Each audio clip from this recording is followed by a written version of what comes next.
ചെയ്യാൻ പോകുന്നത്. നിങ്ങൾ തയ്യാറാണോ? തയ്യാറാണോ? 100-ാം ദശകം ചൊല്ലിക്കൊണ്ടാകട്ടെ നമ്മുടെ എല്ലാ മംഗളകർമ്മവും. ഇനി ഇവിടെ അങ്ങോട്ട് ലോകത്തിന് മുഴുവൻ സമാധാനവും ശക്തിയും ഊർജവും പകരുന്ന നാരായണത്തിന്റെ 100-ാം ദശകം. ഇതാണ് നമുക്ക് വേണ്ടത്. ആരോഗ്യമുള്ള മനസ്സുകളെ നമുക്ക് നേടിയെടുക്കണം. ശക്തിയുള്ള മനസ്സുകളെ നേടിയെടുക്കണം. ദുർബലന്മാരാണ് തളർന്നു പോകുന്നത്. ദുർബലന്മാരെയാണ് മറ്റുള്ളവർ തളർത്തുന്നത്. ദുർബലന്മാരെയാണ് മറ്റുള്ളവരെ ചൂഷണം ചെയ്യുന്നത്. ഹിന്ദുക്കൾ എവിടെയൊക്കെയോ തളർന്നപ്പോഴാണ്, ദുർബലനായപ്പോഴാണ് നമ്മുടെ സ്വർണ്ണമൊക്കെ ചെമ്പായി മാറിക്കൊണ്ടിരിക്കുന്നത്. ഇനി അത് സംഭവിക്കരുത്. ഇനി അത് സംഭവിക്കരുത്.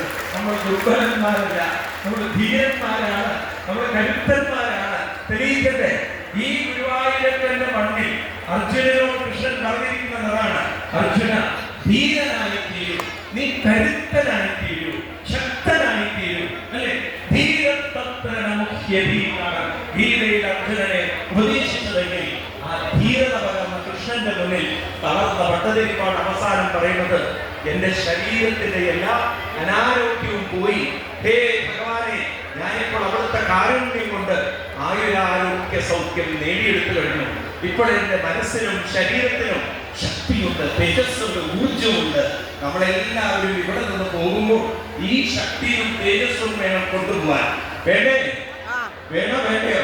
അപ്പൊ ഇന്ന് മുതൽ നാരായണീയത്തിന്റെ 100-ാം ദശകം നമ്മുടെ ഒരു ജീവനാഡിയാണ്.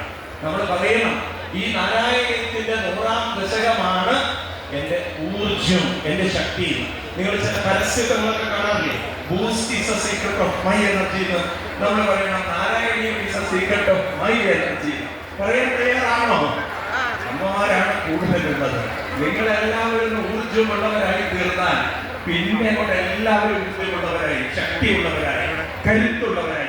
കാരണം നാരായണീയത്തിനൊരു മാതൃത്വമുണ്ട്, ഒരു വാത്സല്യമുണ്ട്, ഒരു സ്നേഹമുണ്ട്, ഒരു വലിയ കരുണയുണ്ട്.